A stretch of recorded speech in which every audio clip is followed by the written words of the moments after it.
show. Good morning. Happy Monday. Thanks for waking up with us today. Want to welcome back to the show. It's been a little while since we've had the man himself on, but Mark Nix, the president of the National Right to Work Committee, and you do so much more too, Mark. You're also the president of the National Right to Work Legal Defense Foundation, and you guys are doing some great work. Mark, welcome back to the show. Brian, good to be on with you. It's a great way to start the week, and no better way than with Brian Rust. How about that? That's what I'm talking about. Plus, not to mention, I was seriously beginning to think that we had broken up because every time that we went to schedule you on the show, you were on vacation or on the road or something, and I was starting to wonder. I was like, did I say something? But I'm glad that you're back.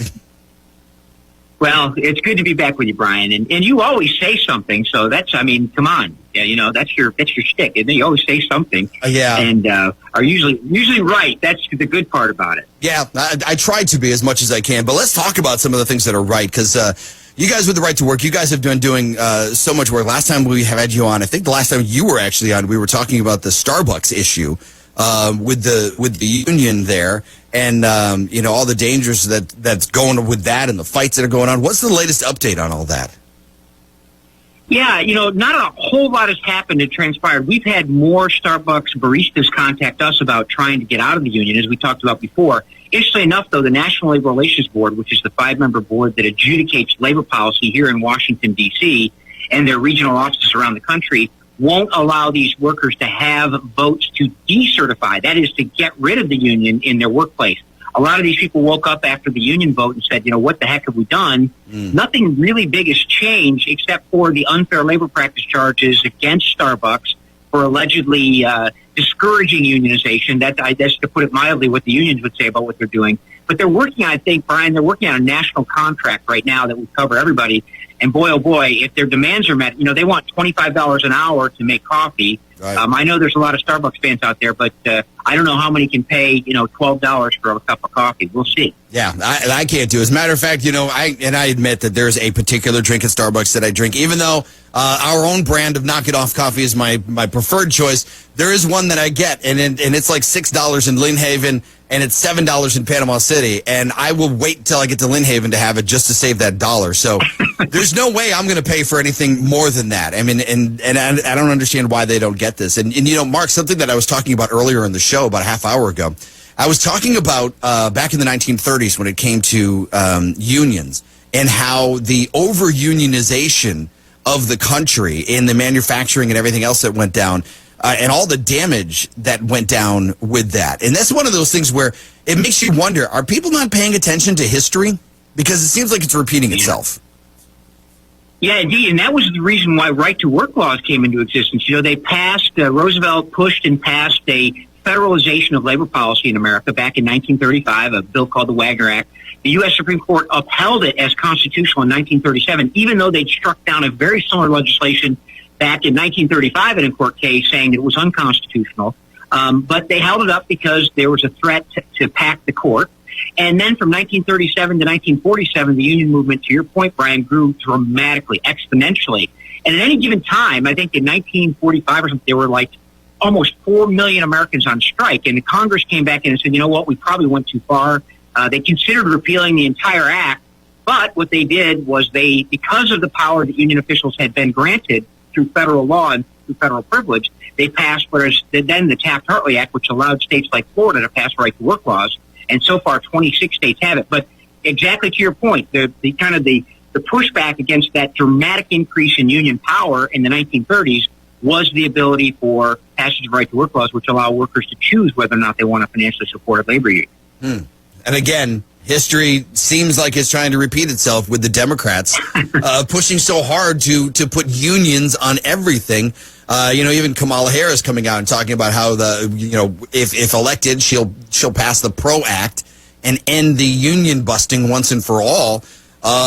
If that was to happen, I mean, what are the chances of us going back to the 1930s when it comes to over-unionization, and what kind of damage would that do? Yeah, that's a very real possibility, Brian. She's already pledged, as you mentioned, to sign the so-called PRO Act, the Protecting the Right to Organize bill that's pending in Congress. Interestingly enough, Brian, it has 218 co-sponsors in the House. That's a magic number for those people that do the math. And then 48 co-sponsors in the U.S. Senate. And basically, if it got to her desk, then all 26 right-to-work laws would be repealed immediately. Notwithstanding the other damage the bill would do, like install card check unionization where there's no longer secret ballot elections, where if union officials can get you, Brian, to sign a card by whatever means, pulling out your toenails or your fingernails, and you sign the card, that's a vote for unionization. Also allowing the unionization of independent contractors, binding arbitration, first contracts imposed by government on private businesses.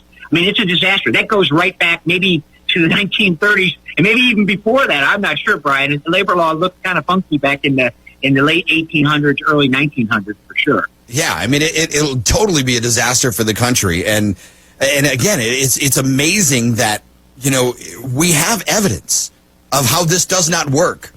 And yet the smartest people in the room, the ones that'll tell you, oh, my God, I've got a college education, they're so stupid. And they don't see this stuff. And it does make you wonder how much of this is actually an intentional thing that they are doing. Well, it is. And, one of the things about organized labor, and this is very, very important, Brian, and I know you know this, but there is a tremendous disconnect between the so-called union leadership and the rank and file workers. That's what they're so scared about, is that ordinary Americans who believe in basic values and basic virtues, not values, because everyone has their own values, but virtues in the sense of, secure the border, lower taxes, protect the Second Amendment, reduce regulation, stay out of our lives more. Those people are supporting a candidate that stands up for those virtues and those kind of simple government procedures as we started out.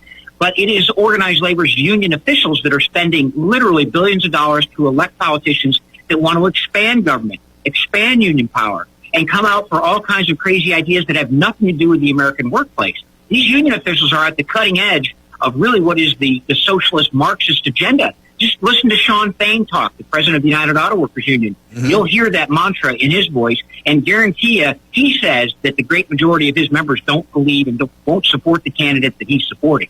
Yeah, we've seen that multiple times where, they keep coming out and endorsing Kamala Harris or endorsing Joe Biden, and then even having to admit that, actually, all of our people are supporting Trump, but we at the top, we support because we control the money. And, it makes you wonder, too, about the union members. How many of them are seeing this and going, why is my money going to this? It seems like there's this one world order aspect in the unions as well, these elitists that they don't care about what's going on down below. I mean, it's almost a reflection of what government is today. Yeah, that's right. And we just got out of the field with a poll, Rasmussen Media Group poll, asking that question about, do you believe it's right to force workers to join or pay dues to a union to get or keep a job? 82% of Americans said it's wrong. Interestingly enough, Brian, here's the real surprise. 79% of union households, employed union households, said that was wrong as well. But yet that's the power upon which and the foundation upon which union officials stand in compelling people, one, to be associated to a union they never asked for, never wanted, but two, be able to take their money in the states that don't have right to work laws and use it for political causes that are probably opposed by the very member that's having it extracted from their paycheck. Yeah, it's bad. We're talking with Mark Mix, who's the president of the National Right to Work Committee.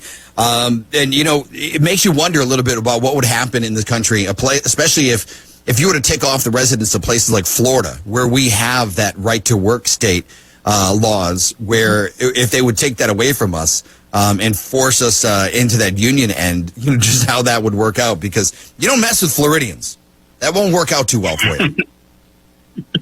Well, we do have some examples of that. When you look at, just from an economic standpoint, the first and primary objective is the individual freedom that right to work provides. It allows you to control your livelihood, control your money. But the second aspect is the economic, Brian. I mean, states that have right to work laws are expanding dramatically beyond those that have forced unionism. Think of the states like California, Illinois, New York. Those states, Connecticut, Rhode Island, those are losing their industrial base. They're losing their private sector jobs. People are moving, for good or bad for people in Florida or for Texas, but they're moving to states where opportunity exists. We know this, that manufacturing job growth, those high-paying jobs that Joe Biden and Kamala Harris talk about all the time, there's 5 times greater growth in the right-to-work states than non-right-to-work states. Private sector employment growth, double that of forced unionism states in the right to work states. So there's an economic case to be made for freedom as well. Of course, we know that. You know that. A lot of people know, but people seem to ignore it, that there's an economic issue when it comes to the freedom's an economic issue as well. It's insane. It really is to watch this. It just, and what happened to all these smart people? That's my question. It's like you guys are so smart and you're allowing this stuff to happen, and learn from some history, because history is doomed to repeat itself for those who don't learn it. And there's so many examples of that right now in today's society. It's unreal. Mark, what is it that people can do to get involved with you guys to help stop all of this madness? Yeah, well, certainly the one thing you mentioned, Brian, for workers out there that are concerned and have questions about their workplace rights, they can contact the Legal Defense Foundation. We have 19 staff lawyers that provide free legal aid to employees across the nation. We have about almost 200 active cases right now on behalf of literally thousands of workers. And basically, if you have questions about your workplace rights, or someone's coming around saying, hey, just sign this union card, and you want to know what that's all about, they can contact the foundation at nrtw.org to get your legal questions answered. If you're interested in legislation, trying to follow what's going on in Tallahassee or what's going on in Washington, D.C., you can go to the committee's website, nrtwc.org, and you can get caught up on all the legislation we're tracking both here in Congress and across the country in state legislatures, and have your questions answered. And you can get involved by contacting the legislator directly through that website and telling them your position that you're opposed to forced unionism. So we can grow grassroots efforts by doing that, working through the committee. Absolutely, because that's what we got to do. Because, again, history repeats itself if we allow it. And all people got to do is just go do a little research in the 1930s over unionization, and to see the damage that done to not only the American families, but to industry as a whole, which caused us problems even going into World War II. And considering, again, we're on the verge of World War III, and we're dealing with the same thing about unions, it's just scary to see how much of history is repeating itself. And I think we can stop it by putting our foot down. Mark Mix with the National Right to Work Committee. I always enjoy having you on, and I'm glad I had you on this time. It's been so long. Thanks, Brian. Appreciate it. I'm glad we could connect finally. It's been a busy summer, and there's still lots of work to be done for you and for me. Absolutely. As we head toward November. Absolutely. Yeah. We got to keep on fighting. And again, that website, Mark, if somebody wants to learn more. Yeah, the committee's nrtwc.org, Legal Defense Foundation, nrtw.org. All right. Awesome. Mark Mix, thank you so much for coming on. Have a fantastic day, and I hope that the ick stays away from you, because it's no fun, let me tell you. It's got you. All right, Brian, you get better, okay? We need you on the field. Thanks, Mark. Do appreciate it. Have a fantastic day. Mark Mix from the National Right to Work Committee.